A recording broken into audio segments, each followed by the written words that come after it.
People in Janesville are coming together to honor the lives lost on the other side of the world as the first funerals for the victims in the New Zealand mosque shootings begin. And there are a couple Packers jerseys that might be on the clearance rack today, as two of the more popular players say they're moving on from Green Bay. From the Channel3000.com Alert Center, this is News 3 Now this morning. Good morning and welcome to News 3 Now this morning. Thank you so much for joining us on this Wednesday, March 20th. It is the first day of spring. We apparently needed to bring the color along because the clouds are not going to let much of that color shine through today. No, unfortunately we have clouds in the forecast and even a few springtime showers as well. Take a look at your first alert weather forecast. Normally, we would be able to see just a little bit of light on the horizon, but we're not able to see that just yet on the map. We have cloudy skies in the area. A lot of clouds through the forecast today. Take a look, a little bit of light rain trying to work its way into far southeastern Wisconsin as well. Can't rule out a few showers today, but temperatures starting in the 30s. We're actually a little bit warmer than we were this time yesterday. 36 here in Madison, 37 in Janesville, 36 in Monroe, and 34 in Platteville. Temperatures may drop a degree or two yet. Otherwise, we're climbing to highs in the upper 40s this afternoon. Now let's take a look at those traffic maps this morning. Still dealing with water over the roads in many locations. Getting some word from the DOT that there is water on the shoulder on the interstate just south of Portage this morning, so keep that in mind. Any rain amounts that we have today should be pretty light, but with the ongoing flooding concerns, we really don't need any rain right now. Yeah, no, I know it would help the grass green up, but let's no more on the roads. I think we have enough moisture for right now to get the grass green eventually. We just need to dry out a bit. Yeah, that's true. All right, thanks, Hattie. You're welcome. We start this half hour with news overnight that last week's mosque shootings in New Zealand could have been much worse if not for the work of local police officers. New Zealand's police commissioner says the gunman was likely on his way to carry out a third attack when he was arrested. 50 people were killed in those attacks, but authorities say many more could have died. New Zealand's prime minister says the country will broadcast the Islamic call to prayer on Friday on both public TV and radio to show support for the country's Muslim population. Meanwhile, people living in Janesville are responding to those attacks by promoting healing and peace in their community. A vigil was held last night at First Congregational United Church of Christ to honor the 50 victims in the mosque shootings at Christ Church. Their names were read during a ceremony before attendees of all religions walked to the Muslim Dawah Center and prayed together. It breaks something inside of you when you're a community leader of a faith community and people's ability to worship and pray are broken by violence. So this event coincided with funeral services for two of the victims that took place overnight in New Zealand. There is a green alert out this morning for a missing veteran who may be in danger. The state's Department of Justice issued that alert for 38-year-old Yuri Burrows around 7 last night.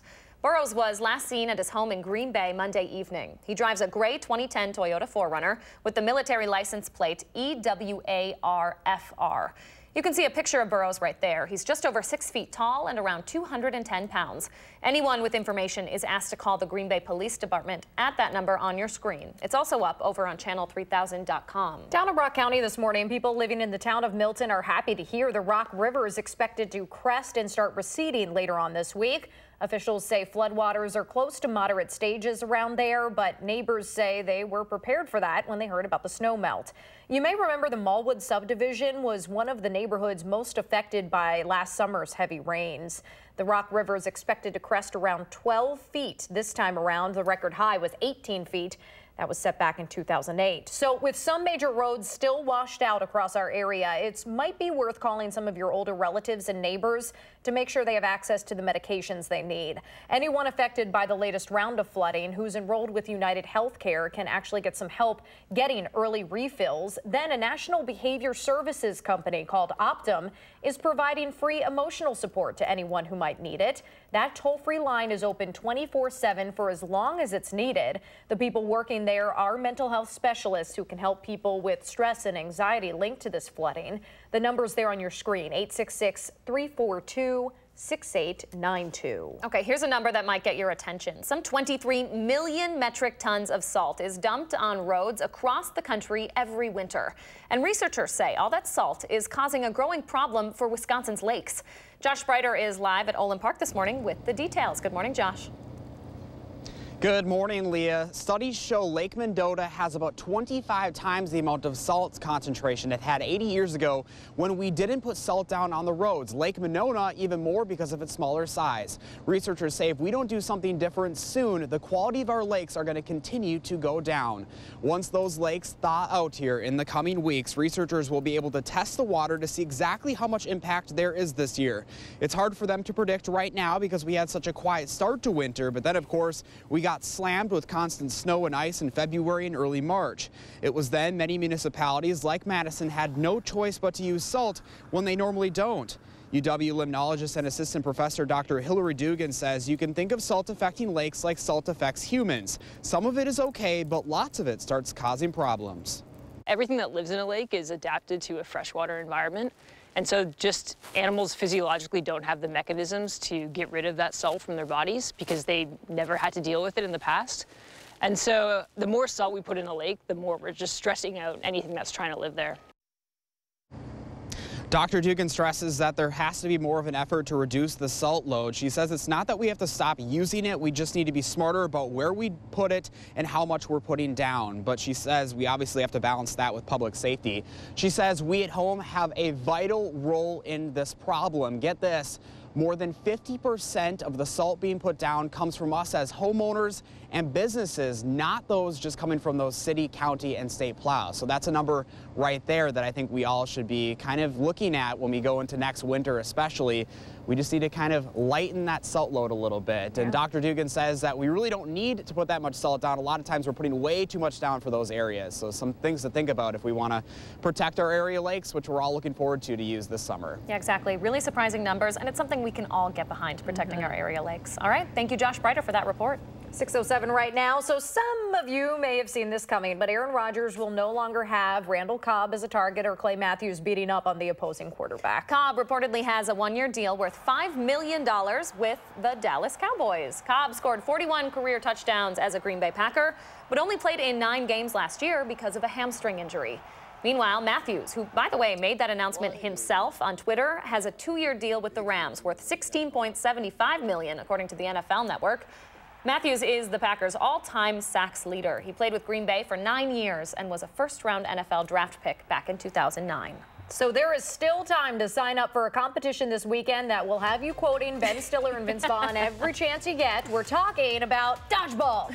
And this tournament is about much more than a title. It is supporting efforts to cut down on suicide in southern Wisconsin. Really important efforts. But before we tell you about that, Hattie says we have clouds, maybe some rain in store for our first day of spring. She's in next with our first alert forecast on News 3 Now this morning.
Good morning from the Hattie-O Patio. It's the first day of spring today. Temperatures will reflect that. We're just a little bit above normal. But here are some other fun facts that you may not have realized on this vernal equinox. Today is the day of the year that the sun rises due east everywhere on planet Earth. It also sets due west. So if you want to orient your property or yourself, just take a look at where the sun is rising. That's straight east. It also appears to move in a straight line across the sky today, and the Earth is not tilted toward or away from the sun today. That happens twice a year on the equinoxes. Here is a look at our radar map this morning. Not a whole lot happening around here just yet, but there is a chance for some springtime showers in the forecast today. We're in between two areas of precipitation. To the north, it is cold enough for snow. To the south, it is rain. Now, we're going to be above freezing today, so if we do see any precipitation, it will be in the form of rain. We definitely don't need any rain for the area, and good news, the amounts that we could receive are expected to be very light, less than 1/10 of an inch for southern Wisconsin. A live look from the Edgewater Skycam will show you great visibility this morning. No issues with fog. Temperatures are for the most part in the 30s, although it is getting a little colder through the Wisconsin River Valley. Temperatures dropping to 29 in Boscobel right now, 31 in Prairie du Chien, as well as Lone Rock. A little bit warmer here in Madison with 36 degrees. Winds are from the southwest around 5 to 10 miles per hour. Weather track will show you that the clouds are moving in from the north and south today, so we're not going to see a lot of sunshine. Future track forecast model brings a little bit of rain into southeastern Wisconsin yet this morning.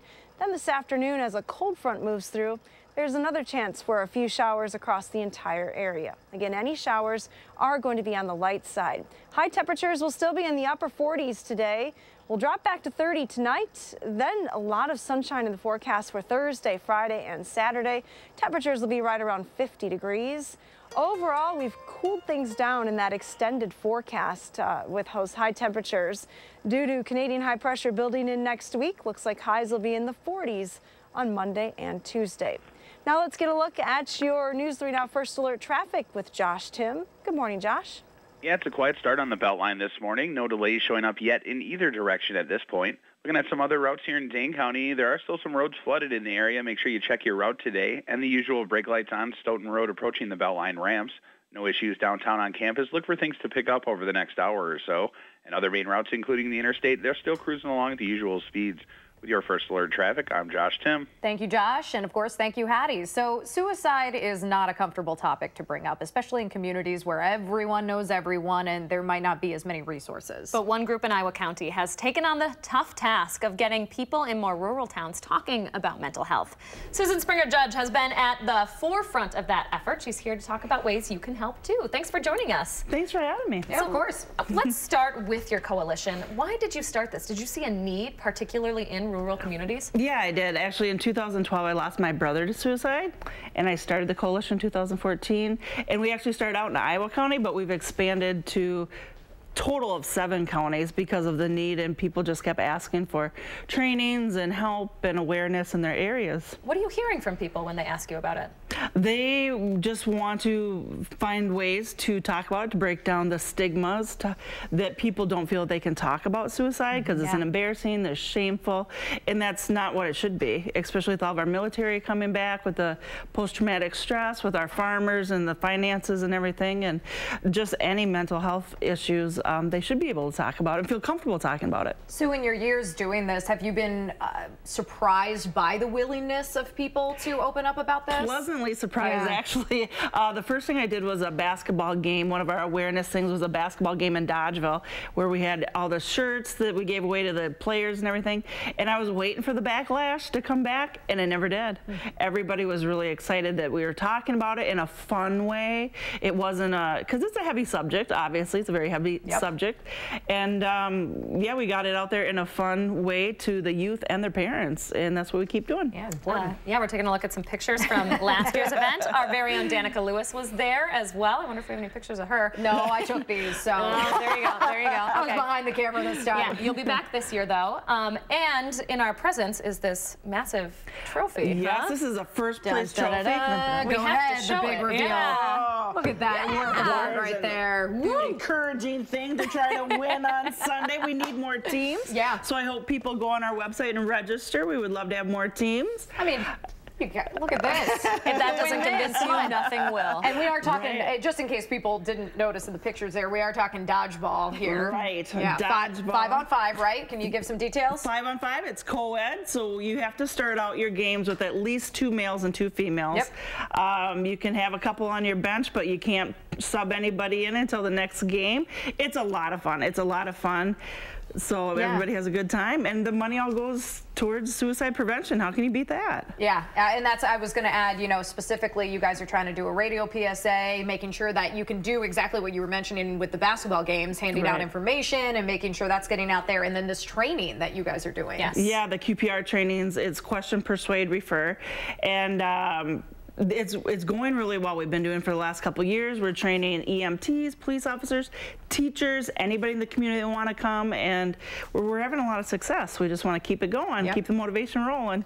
Register by tomorrow. Let's do it. Dodgeball. Thank you so much for coming in again, Sue. Great. Thanks, guys. I really appreciate it. Of course. Well, if it's not dodgeball, then it's basketball on the minds of a lot of folks this time of year. Coming up, we're going to tell you how a scholarship created in the memory of a Verona teenager is helping a Wisconsin college team make it to a national tournament. Might be able to shoot some hoops outside today. We won't have much of the sun for the first day of spring, but Hattie will tell us whether the kids will have to dodge some raindrops on the way home when News 3 Now This Morning returns.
Good morning from the News 3 Now First Alert Weather Center. Here's a live look from the WISC-TV Skycam. We can see a little light now, but some cloud cover on the horizon as well.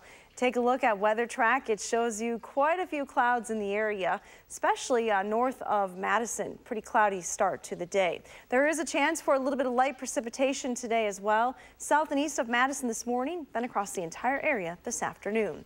Our temperatures are starting in the 30s in most locations this morning. 36 here in Madison and the Dells, 31 in Lone Rock, 33 in Watertown. Your bus stop weather forecast has mostly cloudy skies as we head towards the afternoon. A few showers possible as well. Springtime showers in the forecast on this first day of spring. Highs will be in the upper 40s. Have a wonderful day. Thank you so much, Hattie. A two-year college here in Wisconsin will be heading to a national tournament thanks to a scholarship created in honor of a former student from Verona who died in a car crash. The Milwaukee Area Technical College Stormers are playing in the National Junior College Division II tournament this year. A huge chunk of the money for scholarships for the team comes from a $40,000 donation from the Kellerman family. Will Kellerman was an MATC basketball player. He died in a crash in the fall of 2017 while he was on his way to play basketball. A scholarship in his memory now has the Stormers experiencing March Madness the way Will would have wanted them to. I'm always talking to my guys from last year about him. We never forget about him, thinking about him, talking about him every day, actually. He was just a great impact to everybody. There's not words that can be said to show the gratitude to them and their family for their contribution to our scholarship fund. He will always be in our hearts, and their family will be with the Stormer family forever. The Stormers' postseason journey begins today in Danville, Illinois at 1 p.m. against Ancilla College. We will be pulling for the Stormers in that tournament. Good luck to them. Most definitely. And speaking of the tournament, the clock's ticking to get those brackets done for your office pools. Nearly 50 million Americans will wager a collective $8.5 billion, that's a billion with a B, dollars during March Madness. Big bucks, folks. This is the first big dance since the Supreme Court overturned a federal law that outlawed sports betting in almost every state. Our Christina Laurie joins us with what that means for us here in Wisconsin. Good morning, Christina. Good morning. You ladies fill out your brackets yet? I did. I got bracket? to take another look at them. Danica has two. Yeah. Okay, well, Leah, if you didn't, I'm going to hide my results right now. But the American Gaming Association says most people don't know they're technically breaking the law when they're having fun filling out their office pool brackets. Even though the Supreme Court overturned what's known as the Professional and Amateur Sports Protection Act, and 8 states have made sports betting legal, Wisconsin is not one of them. However, the American Gaming Association's president promises, quote, they are not the fun police and aren't interested in busting your average office pool. Last year, 97% of the estimated $10 billion wagered during the tournament was bet illegally. The 3% legal betting done was all in Nevada, where gambling was already legalized. And it's now legal in states including Rhode Island, New Jersey, Mississippi, and New Mexico. In fact, Wisconsin is one of just 12 states in the country to not have introduced a bill legalizing sports betting. It would require a constitutional amendment to make that legal change, and Governor Tony Evers hasn't weighed in either way yet. Governor Scott Walker was against it, so we don't know. Things could change. Can I take a peek at what you have written down? I just well, need a little inspiration. You better find a good hiding spot for that, Christina. I already paid in for this, and I want my $5 back. All right, Christina Laurie reporting for us this morning. Thank you, Christina. You're welcome. 6:24 right now. For the first time ever, there is a drug specifically designed to help moms out there dealing with postpartum depression. We'll have the details coming up in the next half hour. And it's the first day of spring, which might have some of you thinking about getting out on the boat with the family come summer. Josh Breiter has a look at what our brutal winter might have done to our lakes, though. More local news is ahead on News 3 Now this morning.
A woman elected to a local clerk's office is facing scrutiny this morning for suggesting that lynching is an appropriate punishment. Warmer weather may have you looking forward to summer, but the long, brutal winter we had may have an impact on our area lakes. I'm Josh Brighter live with how salt is impacting our local environment. From the Channel3000.com Alert Center, this is News 3 Now this morning. Good morning and welcome to the final half hour of News 3 this morning, 6:28 on this Wednesday, March 20th, the first day of spring. Yes. 36 degrees though still. Still a need, I should say, for a coat out there. We're so excited for these warmer temperatures. We can hardly talk this morning. Hattie, feeling not too cold out on the patio, right? Yeah, not bad, but you're crazy if you don't take a jacket today. You'll definitely want it. High temperatures will be in the upper 40s, but we have more clouds in the forecast today than the last couple of days. Take a look at the view from the Edgewater sky cam. Definitely some cloud cover in the area, but some holes in the clouds still here. They haven't thickened up just quite yet. Take a look at weather track. You'll see that the clouds are closing in from the south and the north, though. So we have a lot of clouds in our forecast, as well as a few showers. How appropriate for the first day of spring. Temperatures are in the 30s for the most part. Some spots getting pretty close to the freezing point this morning. It's 33 in Watertown, 32 in Prairie du Chien. Actually below freezing right now in Boscobel and Lone Rock through the Wisconsin River Valley. Your temperatures over the next 12 hours will climb to highs in the upper 40s this afternoon with a west wind shifting to the northwest later on tonight. And again, a few showers are possible, but any accumulating rain will be very light. Now let's get a look at those traffic maps this morning. No issues here in and around Madison, but if you go to the surrounding communities, we still have many road closures in the area due to water over the road. So be aware of that. The flooding concerns continue for southern Wisconsin. Yeah, Hattie, you were saying they might continue for a while because of the melting snow way to our north as well. There's still some snow on the ground to the north, and we're not out of the woods just yet for this spring snow melt. All right, thanks for the heads up. Thanks, Heads. 6:30 your time now. A local clerk is facing some pushback for a now deleted Facebook comment about using lynching as punishment for a crime. Town of Sylvester clerk Lynn Locken responded to a news outlet's post about Darius Higgins. He's the man accused of kidnapping his 2-year-old daughter from Milwaukee and killing her mother. That little girl, Nolani, was later found dead on the side of a road. In that Facebook post, Locken wrote, quote, "What makes me mad is we have to spend taxes to take care of him. I think hanging by tree should be brought back." Several people responded to her post, one writing, "Maybe you want to find another job." Locken did not immediately return our request for comment. She is running unopposed in this spring's election. Advocacy groups are once again calling for tougher drunk driving laws here in Wisconsin. The group Mothers Against Drunk Driving says its top priority this legislative session is making a first-time OWI a criminal misdemeanor here in the state. It's just one of 4 bipartisan bills that Representative Jim Ott is introducing at the state capitol this session. The others would require first-time offenders to physically appear in court, increase prison sentences for certain OWI offenses, and require ignition interlock devices for anyone convicted of a drunk driving offense. Senate Majority Leader Scott Fitzgerald says his caucus will discuss the legislation and determine the best way forward. With Election Day now less than 2 weeks away, the 2 candidates for mayor of Madison have a busy day of debate ahead of them. Mayor Paul Soglin and challenger Satya Rhodes-Conway will face off in 2 more forums today. The first is at West High School with students running that forum. That's happening from about 8 until 10 this morning. Then later tonight, the 2 will take questions from the Dane County Democratic Party and the 4 Lake Sierra Club. That event starts at 7 at the Concourse Hotel downtown. We have another update to share this morning about Madison's free zoo and who might run it in the near future. Dane County leaders sent another letter to the Henry Violus Zoological Society yesterday saying that it still plans to end its years-long partnership with that organization. Now, the society has been the zoo's primary fundraiser. Most importantly to families out there, the county says keeping the zoo free and open to the public is a priority, and visitor experience should not change. That includes operations of all the attractions and the concessions there. We should disclose News 3 Now does have an ongoing joint marketing agreement with the Friends of Henry Vilas Zoo, which is how we can access the polar bear camera and get to support zoo events. The station's general manager also serves on the zoo's leadership council. 6:32 right now. A lot of us are looking forward to spending time on the lakes this summer, especially after the beaches were closed so much for algae blooms last year. But researchers are concerned what road salt this winter could mean for the water this summer. Josh Breiter's live at Olin Park with more on those experts' concerns. Good morning, Josh. Good morning, ladies. We are already starting to see a little water showing out here on Lake Monona, and those researchers are anxiously awaiting the spring thaw so they can actually go in and test the levels of that salt concentration. We probably don't need to tell you that all the salt we put down on the roads washes into our lakes and makes the lakes saltier. Well, right now, Lake Mendota and other freshwater lakes are seeing rising concentration of salt over the years because of runoff from road salt. Mendota has a chloride level 25 times the amount it had before salt started being spread on the roads around 80 years ago. Of course, the size of the lake makes a big difference. UW limnologist and assistant professor Dr. Hillary Dugan says it takes longer for larger lakes like Lake Mendota to see a high chloride level versus smaller lakes like Wingra. Because this was such an odd winter, she's looking at comparing the numbers over the years. None of that data is in yet, and it'll be interesting to see if that does have an effect. We're also seeing a lot of flooding right now, which means that there's a lot of salt being washed into the lake when everything melts, but also there's a lot of water coming in, and so that has the potential to flush it out. Dr. Dugan says state and local agencies are aware of the environmental threats of road salt on lakes and have been instrumental in implementing policy changes, hence why Madison usually doesn't salt the city streets during the winter, though this winter, of course, was a completely different story. Phosphorus still remains the #1 polluter of our area lakes, and that doesn't just happen during the summer, it also happens in the winter. Dugan tells me that last week when we saw all of that heavy rain, they were able to actually look at all of the nutrients coming from manure that farmers were spreading out onto frozen fields. Watching that wash into all of the rivers and lakes. So there are a lot of things that are impacting our lakes right now. So researchers are looking forward to seeing how much salt is going to have an impact this year. Certainly a story we will continue to follow as we get a little bit closer to summer. Josh Breiter reporting for us this morning. Thank you, Josh. Speaking of things you put out on your grass or lawn, if you've ever used Roundup, a second jury is now connecting chemicals in that weed killer to cancer. We will have the details in the morning sprint. And Danica put together her bracket based on mascots and gut instinct. Oh, yeah. A good move, I think. We introduce you to a UW professor who's using data to draw hers up. That's when News 3 Now This Morning returns.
All right, here's a gorgeous shot of the sunrise from yesterday to start out your Wednesday. Beautiful shot by Bruce here. I said earlier I'm really hoping to see some buds on these trees, some leaves, some green coming up soon. Crossing fingers soon enough. Bruce, thank you for sharing. What does your morning look like? Take a picture, post it on any of our social media pages. Make sure, though, to use that hashtag MyNews3Morning. That's how Leah and I can find those pictures and share our favorites every morning here on the program. Speaking of picture perfect, you hope, time is running out for you to fill out your March Madness bracket. Danica has 2. I have 0. And over on the UW campus, an engineering professor has 1 built completely based on science. So there's still time to get some inspiration here, Leah. Industrial and systems engineer Laura Albert collects data on scores, wins and losses all season long, and then she uses those to rank teams week to week based on the numbers. But her math is also about what those teams can do in the future. As an engineer, at the end of the day, I want to take this all one step further, and I want to turn that data and information into a decision. And how would I actually design a system and engineer a better system and solve a problem in the future? So that's applicable to her research on healthcare systems, but it's also helping in deciding who might make it to the Final Four. Albert's data has Duke at number 1, no surprise there. She has Gonzaga, Virginia, and Michigan State at the top as well, even though there's no way the Blue Devils and the Spartans can actually both make it to the Final Four. They're in the same bracket area. So she says if everyone else in her pool is picking Duke, she won't be doing that because points can mean more than having the final winner. So there's rain in the forecast in San Jose when the Badgers start their tournament journey on Friday afternoon. There's also some showers possible here in southern Wisconsin today. Hattie's in to tell us when we might see those raindrops after the break. But first, it's March 20th. We want to say happy birthday to Coleman, who's super excited, and all the kids turning 3 today. Thanks for celebrating with us here on News 3 Now this morning. Say cheese.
Look at that gorgeous, gorgeous sunrise coming up over the lake here in Madison. That's thanks to our photojournalist, Mark Schilling. Beautiful shots this morning. Mark, Hattie's going to be talking about the sun. We won't see much of it today, lots of clouds. We'll check in with her in a little bit. The Grant County Sheriff's Office is no stranger to investigative work, and now they're looking into one of the biggest mysteries of all time. Why did the chicken cross the road? I'm sure, God, fill in the joke line there, the punchline. But the Sheriff's Office says this is serious. They got a call for several chickens crossing the road on Highway 151 near the Wisconsin-Iowa bridge yesterday. Drivers had to swerve out of the way to avoid hitting them, so a deputy ended up helping the pair to safety. Unfortunately, they are not cooperating in the interrogation process as to why they decided to cross the road or where they are from. The chickens are staying with the deputy until their owner can be found. Cute little fellas. I know. Hopefully an owner steps forward. I don't know if the deputy is just, you know, hanging out with chickens in his office at this point or what. A lot of people were squawking about this on Facebook yesterday. Nice. So nice. We're hoping for an update. Well played. Yes, we will certainly check back in with authorities about this heartbreaking story. Let's turn it over to Hattie now. Hattie, maybe you have the scientific answer as to, you know, we couldn't even go into the chicken and the egg conversation. Yeah. I don't know. I'm guessing they crossed the road because they could. That's there you go. Let's talk something more that I know about. That is weather, and we'll talk about snow. It's the first day of spring, so how does this winter stack up so far? You know, we still can technically get snow in spring, but so far this year, we've gotten just under 55 inches. That is more than the last several years by quite a bit, so a snowier winter for us by far. You have to go back to the winter of 2013-14, where we had nearly 60 inches of snow. We're above normal. Normal snow total is 50.9 inches for the year. And on the last day of winter, Mike took this picture at Blue Fortune Farm. What a beautiful sunrise. Colorful shots, not thinking that we're going to see anything close to that this morning, but we do have a little bit of color in the sky. We'll look to Platteville. We typically see some pretty nice sunrises on this sky camera. Definitely not as colorful this morning with clouds on the horizon early today. Clouds are in the forecast for us here across Wisconsin and much of the upper Midwest. Some rain through the midsection of the country as well, so if you are traveling, be aware of that. Temperatures warm as you head to the south, right around the 60-degree region for the Gulf Shore area. A little bit warmer in Phoenix with sunshine and a high of 84. But some rain also moves on shore in the west coast. Here a little bit closer to home, we're looking at 40s and 50s through the midsection of the country. There is a chance for rain here in Madison. You can see on the radar map this morning some showers to our south extending from Illinois all the way back down into northern Texas. Some snow as well to the north. Now temperatures are going to be warm enough for rain if we do see any precipitation here in southern Wisconsin. Things are pretty quiet right now. This afternoon, though, there will be a chance for a few showers. Take a look at our temperatures across the area. We're looking at mid-30s here in Madison, 29 though in Boscoville. That's the cold spot this morning. 37 in Janesville, a little bit warmer than we are here in Madison. Light southwesterly winds will increase a little bit today, but not much. Here's a look at your future track forecast model. Clouds will be the rule as we head towards the afternoon. You can see that pretty clearly on that forecast model. Some rain possibly clipping areas south and east of Madison yet this morning. Temperatures climbing into the upper 40s today. With a cold front moving through the region, though, there is a chance for a few showers across the entire area, even into the afternoon. After that, it turns pretty quiet. Any rain amounts, though, are going to be very light, less than 1/10 of an inch for southern Wisconsin. Here's a look at your extended forecast. Sunshine returns tomorrow. Should be a beautiful day with highs near 50. A lot of sun on Friday and Saturday as well, with highs staying pretty close to 50. I have lowered the temperatures, though, in that extended forecast quite a bit. We're back to highs in the 40s on Monday. Here's a look at our Pet Walk forecast. It's a twofer this morning. Merrily and Manson. Great in name. Janesville. Great name. Very clever. I dig the collars, too. They look very tough. I'm sure they're sweethearts. They just lick you. Yeah, they're one of those, right? All right. Thank you, Hattie. You're welcome. Morning Sprints coming up next right here on News 3 Now this morning.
6:50 time now for the morning sprint. Hattie says it'll be a cloudy start to spring, and Josh Spreiter is looking ahead to summer and how this past winter might have affected our area lakes. But we start this morning in New Zealand, where that country's top police official says last week's mosque shootings could have been a lot worse. New Zealand's police commissioner says the gunman was likely to on his way to carry out a third attack, that is, when he was arrested. The officers who responded and stopped him are now being credited with saving lives.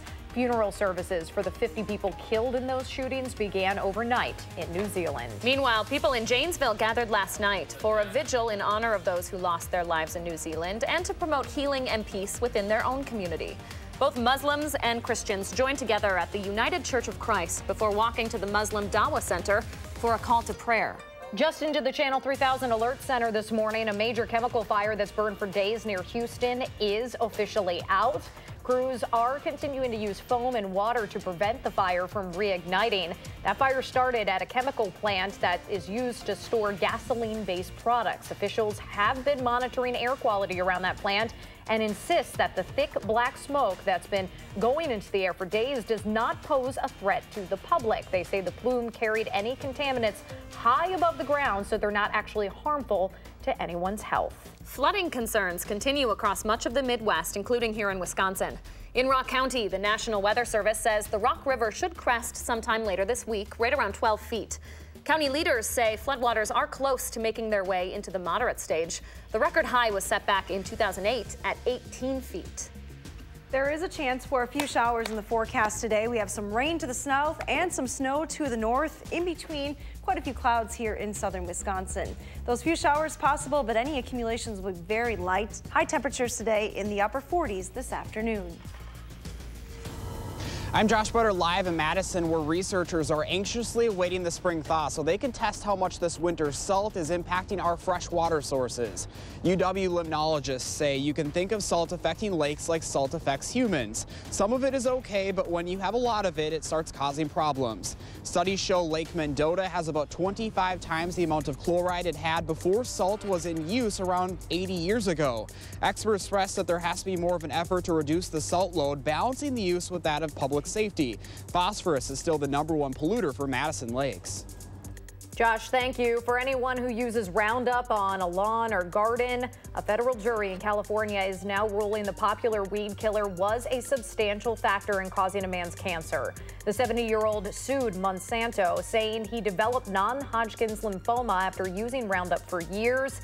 It is the second time now in a year that a jury has connected the chemicals to cancer. Bayer, which owns Monsanto, says the next phase of this case will show the company should not be held liable. Wisconsin Attorney General Josh Kaul is pulling Wisconsin's support for laws in Indiana and Ohio that are designed to limit access to abortion. The Indiana law bans abortions based on the fetus's gender, race, or potential disability. The Ohio law bans abortions based on genetic tests for Down syndrome. Both laws are being challenged in federal court. Kaul says Wisconsin won't support them because they restrict reproductive rights. For the first time in history, there is a drug specifically for the treatment of postpartum depression. The FDA announced the approval of Zulresso last night. It's administered as a single 60-hour IV drip. In clinical trials, it's been shown to help treat the symptoms of postpartum depression within hours. 1 in 9 new mothers experiences postpartum depression after childbirth. Public health officials in our area want to ensure they can continue treating expecting mothers and vaccinating babies who test positive for hepatitis B. Under an agreement between the state and Dane County's health department, the county would be eligible for a $200 reimbursement for every pregnant woman they help, and another $400 for each newborn they vaccinate and test for hepatitis B. Hepatitis B is a serious liver infection that can lead to liver failure if it's left untreated. A Green Bay family is asking for all of our help to track down a missing veteran who may be in danger. There is a green alert out for 38-year-old Yuri Burrows. He was last seen at his home in Green Bay Monday evening. He drives a gray 2010 Toyota 4Runner with a military license plate EWARFR. You can see a picture of Burrows right here. He's just over 6 feet tall, around 210 pounds. Anyone with information on his whereabouts is asked to call the Green Bay Police Department, that is, on the number on your screen. Nearly 50 million Americans will wager a collective $8.5 billion during this March Madness. But a reminder this morning, sports betting is still illegal here in Wisconsin. The American Gaming Association says most people don't know they're breaking the law when filling out their office pool brackets. Even though the Supreme Court overturned what's known as the Professional and Amateur Sports Protection Act, and 8 states have made sports betting legal, Wisconsin is not one of them, although you probably won't get fined or arrested for participating in your average pool. Our state is just one of 12 in the country to not have introduced a bill legalizing sports betting. That would require a constitutional amendment to legalize here. Thank you, Christina. And speaking of sports, it's the end of an era for a pair of Packer greats. Randall Cobb signed a 1-year deal with the Dallas Cowboys yesterday. He was out for a bunch of games last year for hamstring issues. And while Clay Matthews announced he is heading home for a 2-year contract with the LA Rams, Matthews is the Packers' all-time sacks leader. He has been with Green Bay since 2009. 6:56 now. Let's turn it over to Josh Tim with a look at your First Alert traffic. Good morning, Josh. Yeah, good morning. Starting to pick up on the westbound Beltline between Stoughton Road and West Broadway, but so far not causing any major delays. Inbound John Nolan tapping the brakes at Rimrock and Olin Avenue, adding a couple minutes into the downtown area. Still a few roads closed because of flooding here in the area. Just make sure you check your routes today, but other main highways, including the interstate, they're cruising at the posted speeds. Your First Alert traffic, I'm Josh Tim. Thank you, Josh. And here's the view from the Edgewater Skycam. Pretty nice color on the sunrise this morning from this shot. Take a look at your forecast for today. Temperatures will climb into the upper 40s. Look for the clouds to continue to fill in across the area today with a few showers possible even into the afternoon. Temperatures, though, in the upper 40s, a little bit above normal for this time of the year. Don't worry, the sunshine returns tomorrow. We're looking at highs near 50 and then staying near 50 with sunshine on Friday and Saturday. Some rain is back in the forecast, though, on Sunday. That's our best chance for some more widespread rain across southern Wisconsin. It does look like it's going to cool down a little bit for the start of next week. Spring has officially sprung here. That is true. All right. Thank you, Addie, and thank you all for joining us. Enjoy the day. We will see you back tomorrow. Have a good one.